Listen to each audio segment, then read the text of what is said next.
Hello everyone, it's Dio from Firm But Fair Gaming, bringing you another Diablo 3 video. Welcome everyone to the Europe Weekly Challenge here in Diablo 3. So we are doing number 238, the third one for the week here. So let's see what we got. So Crusader, and we're using Seeker of the Light. So this build, the two-piece is every blessed hammer that hits an enemy reduces the cooldown of Falling Sword and Provoke. The four pieces, we take 50% less damage after landing from Falling Sword, and in six pieces, increase the damage of Blessed Hammer by 15,000% and Falling Sword by 1,000. We are also using the Endless Walk, so we have Traveler's Pledge and the Compass Rose. Our gems are Gem of Efficacious Toxin, so poison all enemies around us. Not interesting anyways, so... And then we also have the Teardrop of the Starweaver, so 15% chance to smite a nearby enemy for X% weapon damage is holy, and healer cells for 3% of our max life, and it smites every 3 seconds. And then we have Wreath of Lightning, so 15% chance on hit to gain a Wreath of Lightning, deals 2300% weapon damage with lightning every second to nearby enemies for 3 seconds, and then we get a speed burst. For our items, we basically have an assortment of random legendaries. We have one that buffs Blessed Hammer, so that's nice. Usually we don't get anything. And yeah, that's about it. Let's check out our cube. Blessed Hammer does more damage. Hammer Jammers. Okay, so at least we're buffing our Blessed Hammer, so that's good.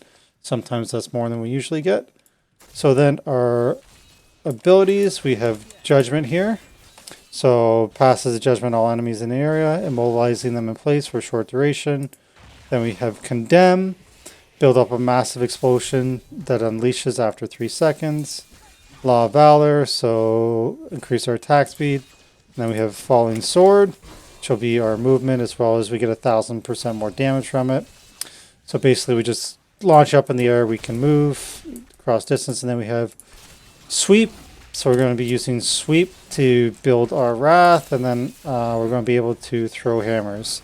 As you can see, they're now spinning around me, and that's basically all we're going to be doing, is getting 5 stacks on Sweep to build our Wrath. I'll be using Falling Sword there for movement, and then otherwise throwing hammers, throwing out the Condemns when I want to stun things, and using Judgment and Condemn kind of on CD. Same with the Law there, just to help blast through things. That's pretty much the rundown through it, so let's jump into the Rift and see how it goes. Alright, here we go.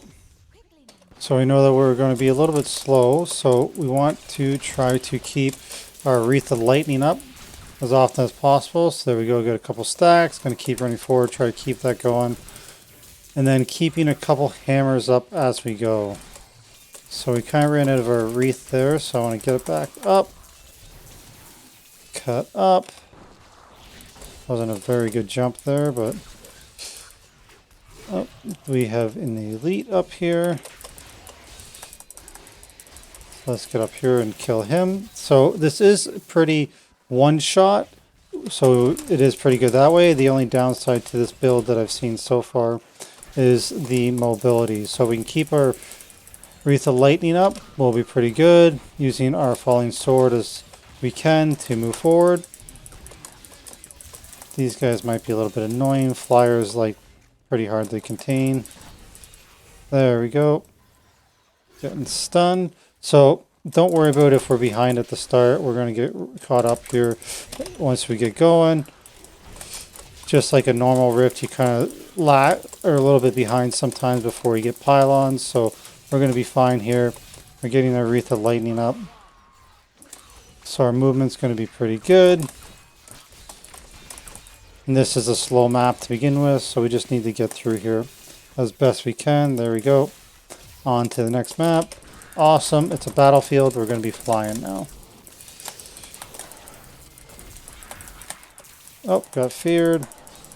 Everything's all over the place, unfortunately.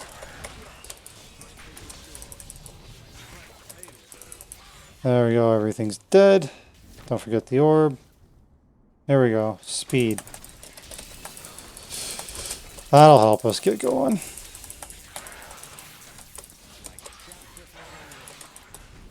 There we go. Get a little bit low on wrath. Make sure that we didn't forget anything. Okay, now we're rolling. Getting stunned again.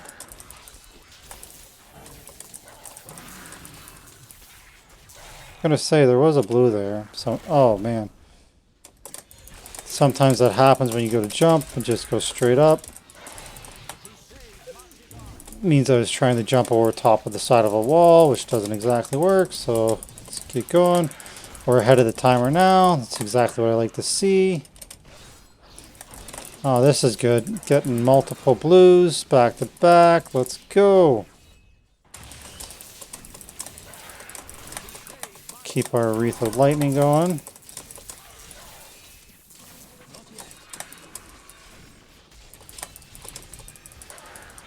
Slow down a little bit, but we're still going all right. Get our hammers going. Jump up. About a minute ahead. Let's go. Nice back-to-back battlefields. This is the dream. Got a blue pack right off the start. Oh, here we go. Got a channeling, so now we're just going to be able to fly through here as often as we want, pretty much. Get my hammers up.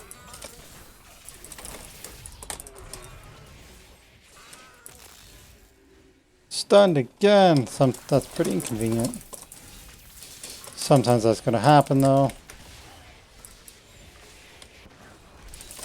There we go, more blues. Perfect.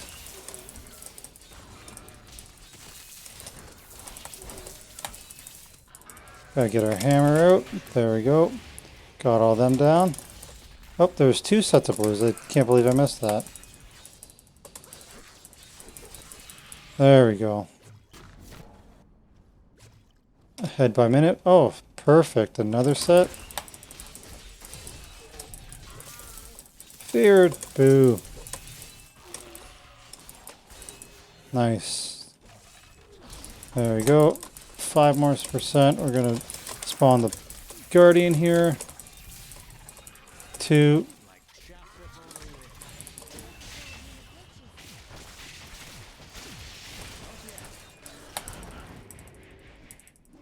Get our hammers going.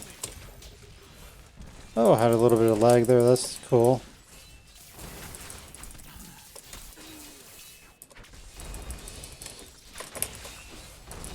Oh no! Embarrassing. That shouldn't have happened. I mean, my falling sword was down.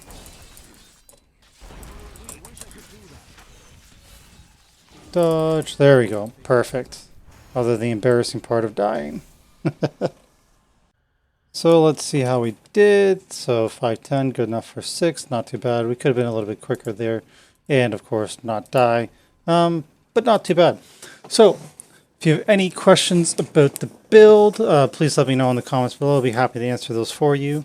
Hope you've enjoyed the video and the walkthrough. I hope it was made things pretty simple. This is actually not too bad. Other than being a little slow, you will pretty much one-shot everything as you walk along. Pretty good. Just remember to use Falling Sword. I was using it more as a mobility, but if you are finding that you're a little bit squishy, make sure you get that off for the damage reduction. And try to keep your slash up to 5 stacks. So the one, you need it to generate your wrath, but also to keep up the Wreath of Lightning so that you can keep having that quick move speed to get through the first caves there into the double battlefield, which is pretty fun to be in. As always, hope you enjoyed the video. We appreciate any likes, shares, and subscribes. And we'll catch you in the next video and hope you're enjoying Season 25 here in Diablo 3.